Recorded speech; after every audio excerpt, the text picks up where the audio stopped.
Bonjour à tous, aujourd'hui on va parler de la prépa littéraire avec Mine. Ravi de te retrouver. Est-ce que tu peux présenter un petit peu ton parcours, ce que tu as fait du lycée en études supérieures? Du coup, je m'appelle Mine. J'ai fait un lycée en province avec des spécialités scientifiques. J'étais la première année de la réforme du bac. Du coup, j'ai fait des spécialités maths, physique et SVT, donc plutôt un profil scientifique. Et en terminale, j'ai abandonné la SVT. Et après, j'ai postulé à Henri IV sur Parcoursup en prépa AL et j'ai été prise. Ok, tu as été prise rapidement sur Parcoursup? Je me sens que j'étais sur liste d'attente. J'ai été refusée pour l'internat. Et je me souviens plus exactement de ma place, mais j'ai dû attendre une semaine et demie, quelque chose comme ça, et après j'ai été prise. Et c'était un vœu que tu rêvais d'avoir, toi, Henri IV? Oui, mais je pense que je me souviens que quand j'étais en première, j'ai regardé tes vidéos dans ma chambre, et du coup je me disais imagine un jour tu rentres à Henri IV, etc. Donc, oui. Génial, génial. D'ailleurs, je précise que ton dossier est aussi accessible sur le répertoire de dossiers. Oui. Ouais. Donc je vous mettrai un lien si vous voulez le consulter. Est-ce que tu peux présenter la voie littéraire que tu as suivie? Quelles sont les matières à peu près Du coup, en première année, les volumes horaires changent entre la première année et la deuxième année. En première année, il y a beaucoup d'histoire. Il y a 5 heures d'histoire, 5 heures de français, 1 heure de culture antique, donc de la culture générale autour du thème de l'année pour les latinistes et les hellénistes. 2 heures de grec ou de latin obligatoire, et après peuvent se rajouter 2 heures d'options. Moi j'avais fait du coup 4 heures de grec, 2 heures en tronc commun et 2 heures d'options à côté. 2 heures de géographie, qu'est-ce que j'ai pas dit, 4 heures de philosophie, et peuvent se rajouter aussi 2 heures de géographie en plus si on veut.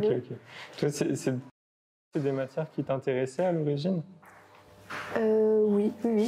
Enfin, j'étais partie en voie scientifique parce que je savais pas trop ce que je voulais faire en fin de seconde, et j'avais pris des sciences en me disant que après ça je pouvais faire à peu près tout, mais oui, les lettres ça me plaisait depuis très très longtemps. Ok. Et alors ta première année, comment elle s'est passée en Hippocagne? Pas très bien.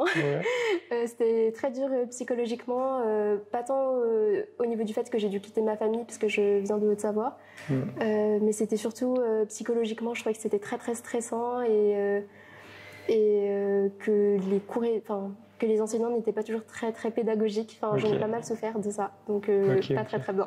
Ok, je comprends. Parce que ça, c'est des retours qu'on a souvent du mal à avoir, ou alors il faut vraiment trouver les étudiants spécifiquement, tu vois, parce que souvent on me pose la question, est-ce que dans telle prépa, est-ce qu'il n'y aura pas trop de pression, trop de trucs? Et toi, tu as trouvé que c'était difficile pour la pression, pour un peu de manque de pédagogie aussi. Ok.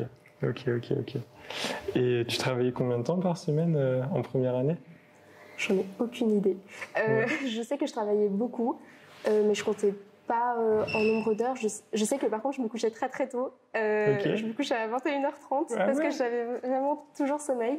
Et je sais que j'ai toujours eu besoin de dormir en fait, et je m'étais dit que j'allais en prépa, mais que par contre les 21h30 c'était pas très négociable. Donc j'ai dû pousser, je crois que max j'ai dû me coucher à 22h30 pour finir une colle, mais sinon, pour le travail, je me suis jamais couchée au-delà de 22h30, mais 22h30, je crois que ça arrivait une seule fois parce que j'ai reçu une colle en retard. Voilà. Est-ce qu'il y a des conseils que tu pourrais donner sur la préparation pendant l'été, par exemple? Oui, généralement, vous recevez une fiche de lecture avec des conseils. Et ce qui est surtout important, je pense, c'est essayer de rattraper les lacunes que vous avez pu avoir en grammaire française pour les langues anciennes, ça aide beaucoup. Et essayer aussi de rattraper les lacunes que vous pourriez avoir en histoire littéraire, ne serait-ce que pour vos cols. Peut-être un peu de figures de style, si vous vous en souvenez plus trop, les revoir un peu juste avant la rentrée, ça peut pas faire de mal. Ok. Est-ce que tu arrivais à prendre un petit peu de temps pour toi Non, moi j'ai fait la bêtise de pas réussir à trouver du tout de temps pour moi, sauf quand mes parents venaient me voir, c'est-à-dire un week-end sur 2, mais je passais pas énormément de temps avec eux en plus.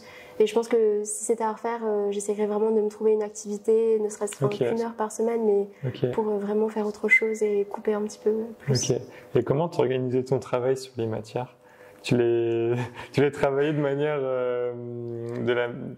tu mettais la même quantité de travail pour chaque matière, ou tu te disais peut-être là j'ai des facilités, ou là c'est plus facile? Moi il y a des matières que j'ai quasiment pas travaillé, les langues typiquement. Je trouve qu'en prépa on n'a vraiment pas le temps de travailler les langues. Donc aussi du coup pendant les vacances ça peut être utile de refaire un petit peu de langue. Après, j'ai fait beaucoup d'histoire et de grec parce que c'était vraiment mes deux matières faibles. Et du coup, philosophie où je m'en sortais bien et langue aussi, j'en ai pas fait beaucoup. Ok, super. Est-ce que tu peux nous parler un petit peu plus spécifiquement de ton expérience, notamment avec l'école, par exemple? Je t'avais demandé quelle était ta pire colle. Est-ce que tu veux bien en parler? J'ai eu beaucoup de pires colles. Ah ouais? Mais notamment celle que j'ai le plus mal vécue, c'était une colle de grec en deuxième année du coup. Déjà je m'étais trompée d'horaire, enfin j'étais pas venue à l'école parce que j'étais persuadée que c'était le lendemain. Mais heureusement j'avais préparé quelque chose comme 30 minutes avant le copier, donc 30 minutes de préparation. Ensuite je faisais mes trucs, j'ai reçu un appel du prof qui me demande où je suis pour que je vienne au lycée. Donc bien sûr je n'ai pas le temps de venir. Donc je dis que je peux la faire maintenant tout de suite au téléphone. Donc j'ai fait la colle au téléphone. Et il m'a donné la note de 13, si mes souvenirs sont bons, donc c'était pas si mal, mais il m'a dit que j'avais encore un niveau débutante en grec et je l'ai pas bien pris du tout parce que c'est une matière, j'ai commencé à travailler le grec en fin de troisième. Ensuite, j'ai fait mes classes au lycée, puis en année terminale, j'ai fait les cours de grec supplémentaires chez les Hippocagnes. C'est vraiment une matière que j'avais travaillé très sérieusement. L'été, j'avais fait à peu près 1 heure de grec par jour pour me remettre à niveau. Du coup, le fait de me dire que je faisais encore des fautes de grande débutante, ça m'a vraiment fait très mal et c'était dur. Ouais. Et est-ce qu'il y a eu des colles dont tu te souviens particulièrement parce que ça s'est bien passé ou c'était une bonne expérience?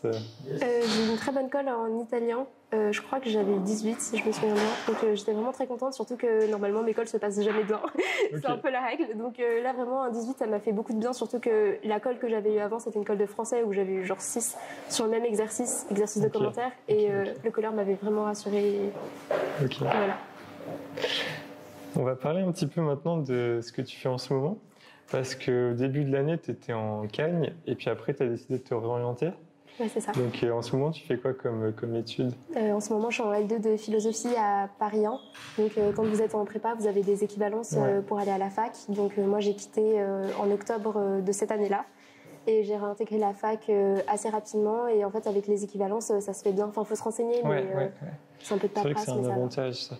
Et qu'est-ce qui t'a poussé à te réorienter finalement? Déjà, l'année d'Hippocane a été très dure. Et en Cannes, vraiment, ça devenait n'importe quoi. J'étais très, très déprimée. Je pleurais tout le temps. J'arrivais plus trop à manger. Enfin, j'avais toujours mal au ventre. Un jour, j'ai commencé à perdre mes cheveux. J'ai plus trop compris. Ça devenait vraiment très, très dur. Et je me suis dit que c'était temps d'arrêter et que de toute façon, en étant comme ça, on n'avait pas de concours, on n'avait pas de sous-admissibilité. Enfin, c'était vraiment mon état d'esprit de me dire que quand on est trop mal, ça sert à rien et que si on sait ce qu'on veut faire, on peut partir à la fac. Voilà. Non, mais bien sûr, je comprends. Et dans ta classe, les élèves l'ont vécu difficilement aussi, le début de la Cagne? Alors, ça, je sais pas. Je sais que j'ai une amie qui est aussi partie un peu après moi. Moi, je suis partie en octobre, elle est partie en décembre. Si je me trompe pas, j'espère que je dis pas de bêtises. Et sinon, je sais pas, je pense que ça dépend beaucoup des gens. Enfin, je me sens pas trop de parler à leur place. Bien sûr. Et voilà. Ok. Et maintenant, qu'est-ce que tu fais en licence de philo? Maintenant, je fais principalement de la philosophie, mais c'est quand même un peu différent. Je fais des cours d'épistémologie, d'esthétique, de la philosophie générale, donc par thème, de l'histoire de la philosophie plutôt par auteur. Je continue les langues vivantes. Et au semestre dernier, j'ai fait de l'histoire des arts et aussi de la philosophie en anglais. Ok. Et le rythme te plaît plus que la prépa, j'imagine? Oui, on a plein de temps libre et moi, c'est vrai que je déprimais beaucoup de devoir que étudier dans ma chambre et rien faire d'autre. Enfin, je culpabilisais beaucoup de ne pas travailler. Et là, c'est chouette parce que j'ai beaucoup de temps libre. Je peux travailler un petit peu, je peux voir des amis, je peux travailler mes cours sans stress. Donc vraiment, c'est super chouette. Ok. Et est-ce que tu recommanderais à des étudiants qui ont envie de faire une prépa littéraire, qui peuvent avoir des doutes, tu vois, sur est-ce que ça va leur plaire, est-ce qu'ils vont résister à la pression et tout, est-ce que tu recommanderais cette expérience quand même de la tenter si c'est possible, ou de vraiment y réfléchir à 2 fois parce que ça peut être très dur? Bonne question. Je pense que quand on ne sait pas ce qu'on veut faire, en fin de lycée, ça peut être pas mal de faire une Hippocane parce que c'est vrai que moi, je me destinais plutôt à faire de l'anglais. Et puis avec l'Hippocane, en fait, j'ai découvert que c'était la philo qui me plaisait, mais ça partait vraiment pas du tout vers cette voie-là.